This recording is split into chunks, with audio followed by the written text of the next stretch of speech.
Welcome to E-commerce with Coffee, a podcast powered by Amber Engine, where we share e-com secrets for brands over your favorite brew. We start with the caffeine and then leap enthusiastically into behind-the-scenes e-com insights that led to the success of our guests. I'm Nate Svoboda, and I'm about to serve you up the best. Let's get started.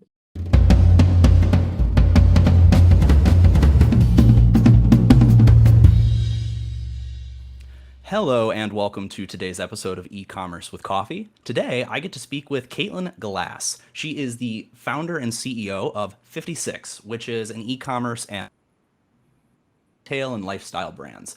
Now, her clients are, or her client niche are really, the mom and pop shops, the smaller brands that need help navigating the complicated world of digital commerce and figuring competitively. So today we're really going to be focusing on, some of the smaller brands, how she works with them, and how they should be thinking about growth and global expansion. So Caitlin. Thanks. I'm so excited to be here. Awesome. I'm really excited to chat with you today.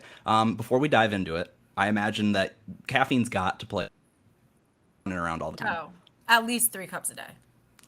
Do you ever get jittery? At a minimum, I had a conversation this morning how I drink more coffee than water.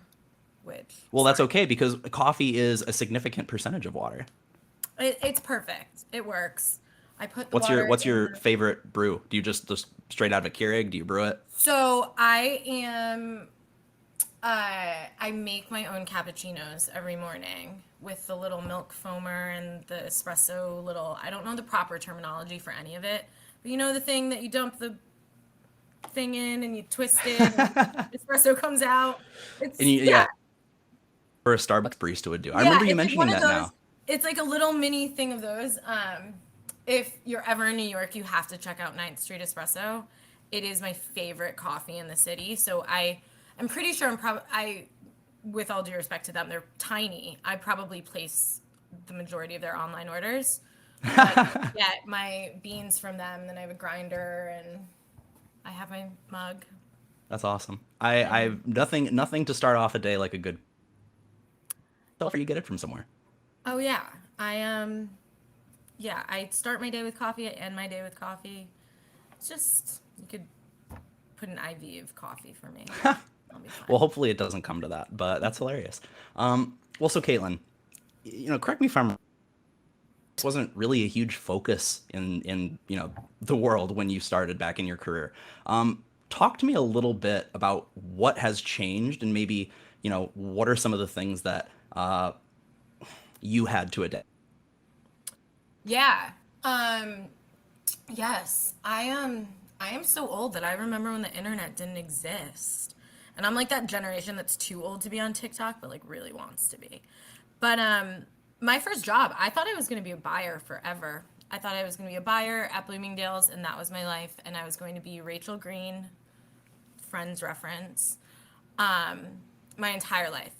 It wasn't until I started working at Gilt Group where I was really exposed to online, the world of e-com, and that's when sort of the heyday of all of these digital darlings started to happen and all of these brands started popping up. And you sort of saw a shift in the industry. People weren't doing, it was right around the time it was a little after the time Macy's consolidated their buying teams, and brick and mortar stores were becoming sort of a thing of the past, and everyone was talking. Remember when the buzzword was omni-channel for like a good 3-4 years? You just had to evolve, and you had to be on the D2C sort of space to keep up with what was going on in the market.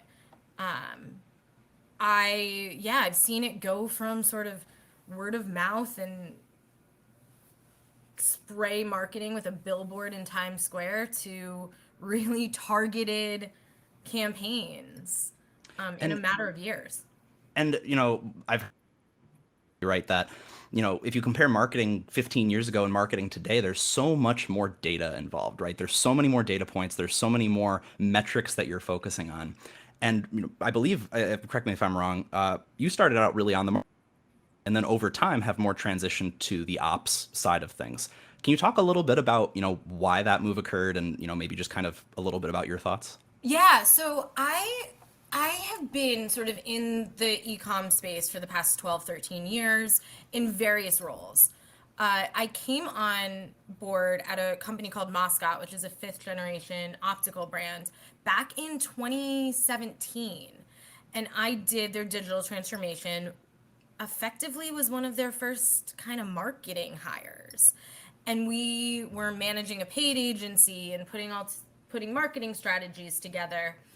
And it got to a point where we recognized it was right around the time Magento 2 was launching, and they were on a legacy Magento platform, and we were embarking on this replatform. And it was around that time where you could just notice that e-commerce and marketing, especially in the digital space, go together.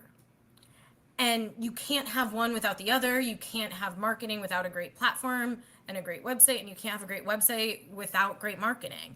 And my role sort of became this intertwined thing where I was very e-com driven, very marketing, came over to Rowing Blazers in 2019, and very quickly my role there evolved into, oh, you can't have e-commerce and marketing if you don't have a great way to fulfill your products, and if you don't have efficient ways to scale, and if you don't get so big that you eventually have to move to a 3PL or implement ERP systems or whatever it may be.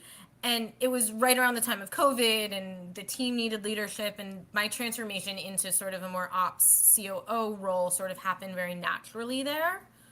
And then I decided to go back to school and start my own thing. Well, and I'm glad I was going to put you on the spot with this question. You started your MBA back in the fall of last year. What drove that decision? Or I this year? did. I'm sorry, this year. Yeah, I started it 3 months ago. To say it's been the hardest thing I've ever done is probably an understatement. Um, you know, I had planned on getting my MBA because in the fashion industry and apparel, it's not necessarily something people do. It's not a requirement, really. I've always been super, super analytical. I thought I was really smart, and then I started my MBA at Chicago Booth, and I realized there are really smart people in the world. Um, we'll see. I right now, and don't hold me to this, whoever is listening, but right now I think I might go down the like PhD professor.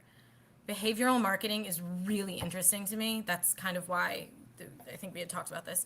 Um, yeah, I really like marketing behavior and understanding why people convert on the things they do. So I think that's the road this is leading me down, but we'll see. We'll see how next No, semester goes. well, absolutely. Really interesting to follow up with you, after a little bit of time and sort of see how your opinion changes. I think that's great because I think a lot of people think about, well, do I go back to school? If I do, what do I go back for, right? So I just always intrigued to hear people's thoughts on that. Yeah, So I will recommend you're never too old to get your MBA. The average age in my program is like 42. So go back to school. it's never too late. You Even if really even should. if it's going to be hard, there are programs made for people who are working full time and they're professionals. Exactly. Exactly. So talk to us a little bit about 56, right? I think you shared with me that, you really focus on more of the small brands that, need help getting a presence out there, building themselves up. Can you talk to us a little bit about the types of people or the services that 56 provides? Yeah. So I keep in mind, I started an agency and I've never worked for an agency before, right? Efficiency, scalability, I know those in my personal life and how I work and operate as a human, but not at the agency level. And a lot of the terms that agencies throw around about how they structure themselves or what they do, brands don't care. Brands just want to have a partner that's going to be a partner for them, that's not going to sort of cost them an arm and a leg and put them out of business, and really care about the brands. And I think that's the approach we took at 56.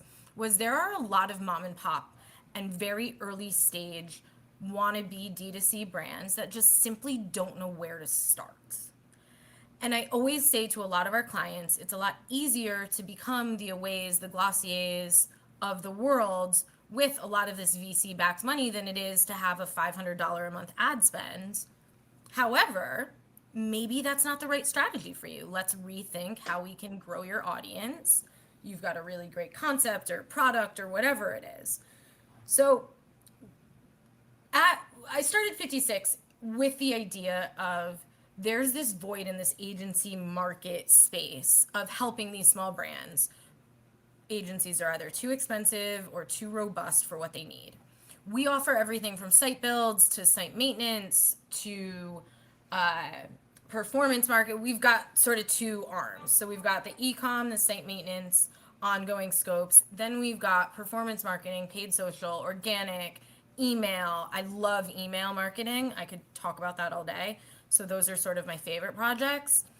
And because I am in marketing and am really old, I do a lot of out of home marketing and partnerships and paid media programs. We work very closely with EWG and Condé Nast, and yeah, we've just it's been a bigger thing than I thought it would be, and I'm very pleased with our growth this year. But it's probably super rewarding to work with these companies that have 200 Instagram followers, and then you really make a massive difference for them. Oh, I love it. Like I said, I've only ever been on the brand side of things and in-house.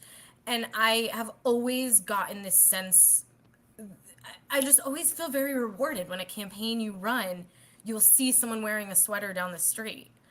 Um, it it's always really nice when you get that. And now if we work with a brand and I see someone else wearing it, or I see it's just so nice to see the growth and the evolution. And I love, and maybe this is why I want to be a professor, but I love being able to educate a lot of the creative directors and founders that we work with on the space and on just overall marketing in general. Um, so it's the this year has been the best and like hardest year I've ever had. And that's fair. And I especially love the interest in going, because there's really not a lot of, or I mean, it's becoming more prolific or more prolific recently, but there's not a lot of formal education on these things. Yeah, my cousin graduated from Boulder 2 years ago, and I think Gabrielle, I'm sorry if I'm misquoting this. I think her degree is in digital marketing. And I remember looking at her being like, "What? They're teaching Yeah. that? Like, what do you learn?" When I was in school, that's not what we were taught. We didn't No one went to school for e-commerce, right? And I know that whatever you go to school for and whatever your major is doesn't matter, and even though my mother will say otherwise, but no one was formally taught on how to build a website, or well, how to strategically build a website, Yeah. or how to build a brand in this digital space. And I think it's really interesting to see sort of the evolution of what people are learning at a younger age, how it's evolving. I wish sometimes that I was a little bit younger so I could go to school for a lot of this stuff. Well, that's okay. You can set the next generation. Yeah. We've obviously talked a lot about the problems that smaller brands experience are different from those of some of the bigger guys. But a lot of times, the will look at their big competition and try to set their goals based off what they're doing and what they're seeing. Now, I would imagine that's probably not all about it. What are some of the biggest things that you see small brands trying to do that not best for them based on, they don't have the funding, they don't have the size, the scope, etc. Yeah, really great example. When I joined Rowing Blazers, they actually were introduced to one of the agencies that Away had used at a much earlier stage in Away's life cycle. Focused on impressions, focused on getting brand awareness.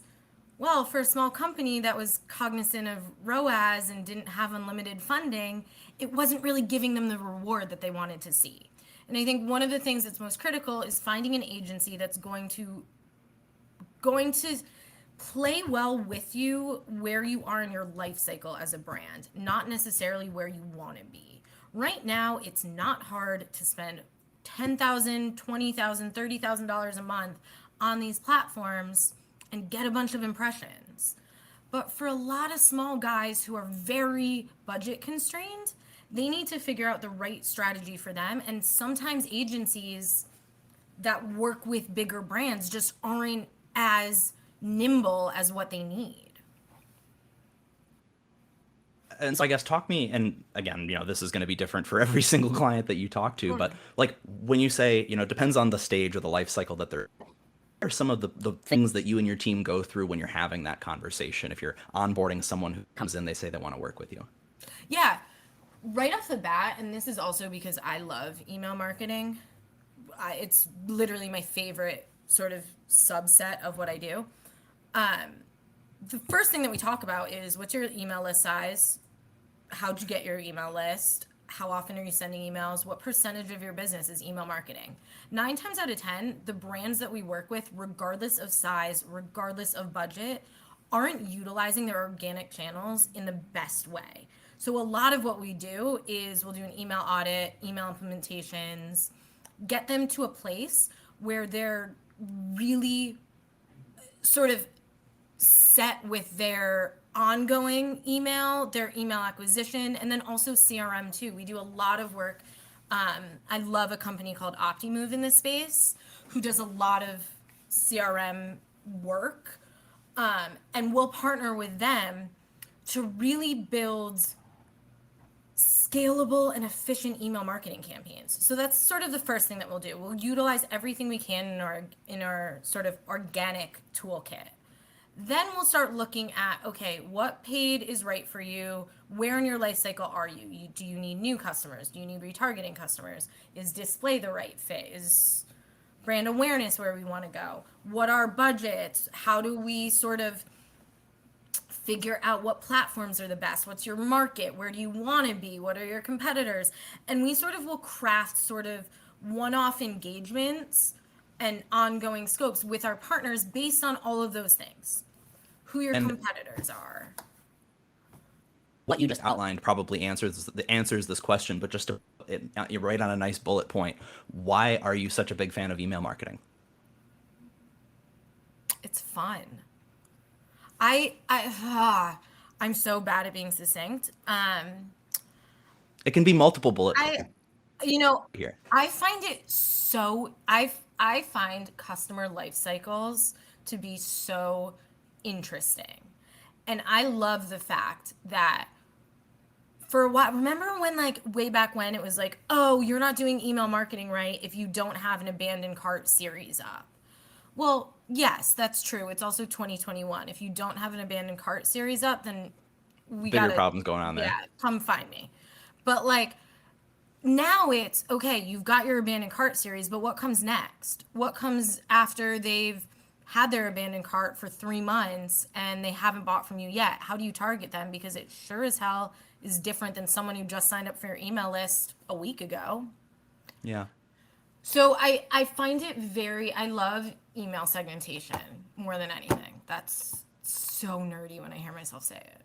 No, but I mean, and that's fair, right?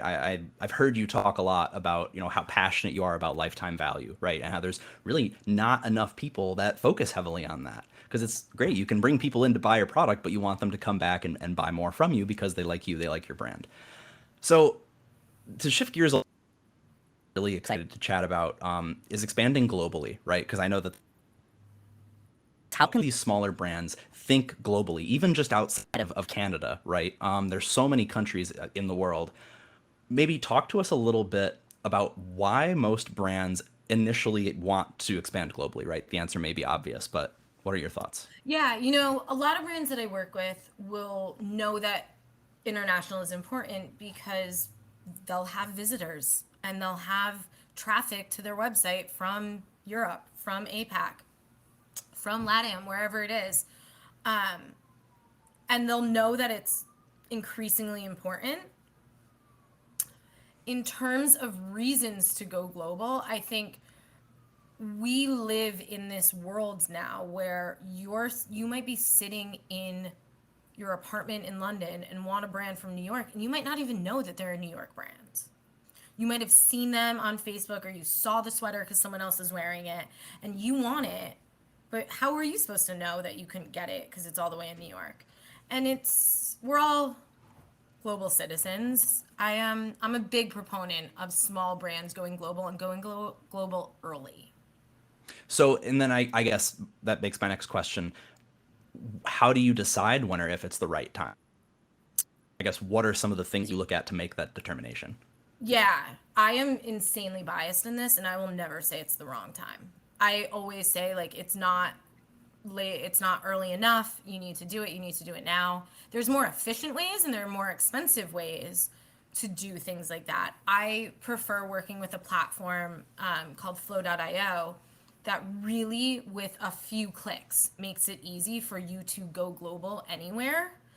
And I love working with I to say they're not the cheapest thing out there. However, their value makes up for it twofold. I also love I one thing that I think we don't talk enough about going global is the same strategies that you use to market your brand in the US, to develop your brand here and grow your brand here don't work in other countries. And by using a tool like Flow and obviously my agency, because I will throw that in there all day long, we will craft those strategies based on countries, right? In Germany, they don't use credit cards like we do. You need the functionality to be able to take their SEPA card. In Hong Kong, you want to be able to take an octopus payment. You want I've built websites in Korea with 26 different forms of wire transfers for people to check out with because a lot of countries don't utilize credit like we do. That's the e-com side. Forget about the marketing side. I mean, in Japan, Yahoo is all the rage. In Korea, you're using Narvar, you're not on Google. So to say, oh, let me just take my ad spend from Google and throw it on Korea and grow my brand that way, no, you'll want to use a mixture of KOLs and different platforms and much more social there. And I think for little brands, it's easy to just say, okay, here's my website, I've built it. Let me throw some money at it. But to really get in and pull those levers by device type, by demo, by location, all of these different things, I think it's never too early to start a lot of that stuff. And you just talked about a lot of the things that are different, right? I mean, the technology they use might be different. There's governmental regulations you got to think about. There's tax implications. Make sure you know to adjust pricing. What would you say are like, if you can't narrow it down to one, we can do two or three, the biggest things that brands isn't of when they're making that switch, or they're not switch so much, but that expansion. You bring up a really good point about the legality of it. Taxes and tax implications are very interesting when it comes to just wherever in the world you're selling and where you're shipping from, right? Second, do you necessarily, if you're making your product in Portugal, do you want to make your product in Portugal, ship it to the US just to ship it to Italy to a consumer? How does that look? The second piece, which I kind of just alluded to, is freight. Customers, clients, companies never really consider the freight and what implications that has. Customers abroad want things overnight and for free as well. And how do you make those types of things happen without putting you out of business and costing you so Yeah. much? And I appreciate you walking through that, right? Because I mean, it's even fascinating. But as I was getting ready for this conversation, beforehand, I guess I would have just assumed that okay, well, globalization, not globalization, global expansion is this scary thing that is really hard to attain for a small brand. But kind of what I'm hearing from you is it's not that hard, and the benefits that you can get can be enormous. So many people say, oh, well, we're going to focus on Mexico because they're very close neighbors. If that's the best market for you, awesome, not bashing on it, but there's hundreds of countries out there and people who would be willing to buy your product. Exactly. And to be honest, it can be overwhelming and daunting if you don't know the right places to look and if you don't know the right partners to use. And I think once again, it's 2021. You can Google it. There are people out there and agencies, and we are one of them. And we are admittedly a partner of Flow.io. And we work very closely with them on, hey, why do you just want to expand to Canada and Mexico? with one other click, you can expand to these 85 million other countries. Why are we limiting ourselves? I say this a lot too. There's something very gratifying about waking up and seeing that you got a significant amount of orders already in your Shopify queue from Azerbaijan, from Japan, because while you were sleeping, they were awake. Yeah. And I never really thought that I would care about things like emerging markets and tax implications and, oh, what's Brazil's tax law now? As an ecom human. But it's really interesting, and it's really nice to see the levers that you can pull to sort of grow your brand in these different regions. Absolutely. Now, one of the last couple things I wanted to ask you about, all over LinkedIn, Instagram, or social media, there's all these people that are touting that they're the number one increasing, or they're the number one in improving PPC, they're the number one at increasing traffics and conversions. Obviously a lot of these are misleading. Some of these people are probably great at what they do, but I guess, can you speak to what some of the misleading tropes in the industry are that brand owners should really be aware of and thinking about? This makes my blood boil so much. I could talk about this all day. Listen, as a disclaimer, my mom once told me if something's too good to be true, it probably is, right? I think we've all heard that. If they were the number one at anything, they wouldn't be selling themselves on Instagram. They would be working for like the CIA solving world peace. As much as I admire what they're doing, and I think that their marketing and tactics that they have work, I think what's really interesting in this space is that not one size fits all for everyone. And yeah, they might have a few good success stories, just like I have some really good success stories from what I do. I'm not going to tell you about all the times I failed. All you see is that, like, oh, I was so great, now I own my own company. You don't see how many times I've like messed up at work, or salesonguilt.com went live without me being ready. So I think the thing that I try to lead 56 by is that we never repurpose what we're doing for one client to another, because every brand that we work with and every customer we have is different. And just because this one ad did so well and you saw this return, it's a diamond in the rough, as they say.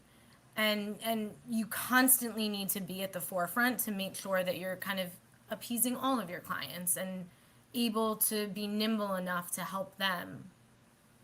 Yeah, I think my number one takeaway from that, right, is if anyone is touting a one size fits all strategy, probably turn the other direction and walk away. Run. Direction and run away. So I've heard you talk about this before, so I may already have an idea of what you're going to say, but thinking about the future of digital commerce, right? You're going to be Professor Caitlin Glass, and what is most exciting to you about the changes coming either in the near term or the short or the long term? Yeah, I am obsessed right now with AI and anything pertaining to it. I think it's so cool. It's something that we're trying to dive in more. I think it was Vogue Business just had an article about the new mode of shopping for a lot of luxury brands. It's something that I know I don't spend enough time on, and I want to be on the forefront of it, sort of the same way where we now say, are we really talking about going global in 2021? I have a feeling 5 years from now it's going to be, are we really talking about adapting AI? Remember when it was like, oh, what's this SMS marketing? And that, yeah, right. SMS marketing now. That's sort of where I think the industry is kind of headed. It's something we're diving into a lot. We're working on some very fun experiential sort of AI things with some of our clients. As that was a very generic way of saying that we're getting involved in it more and more. But I love, I don't know if you've ever walked into a Reformation store, but Reformation does this really great on Bond Street here in the city.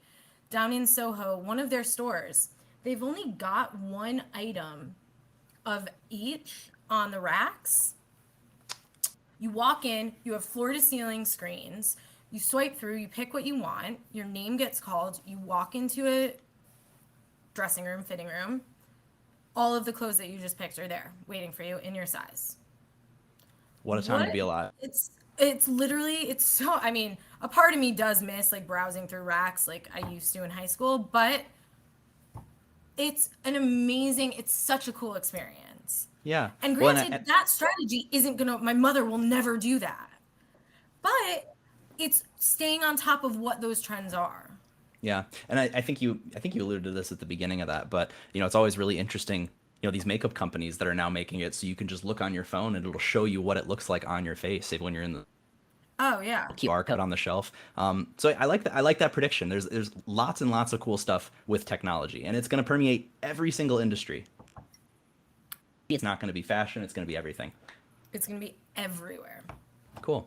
Well, Caitlin, this has been a fascinating conversation. So, if anybody, if we've struck a chord with anyone and they want to reach out, where can they get in contact with you or the team at 56?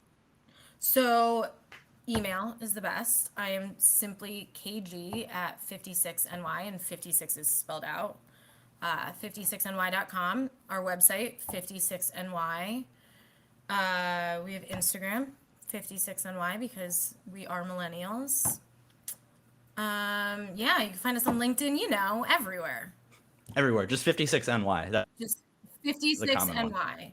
That Cool. is our, unfortunately, you can't really get the domain just 56. So we threw the NY at the end. Nope, that's fair. Well, we'll make sure to put it in the show notes. But well, Caitlin, really, really appreciate you coming on today, and I look forward to having you on for future conversations.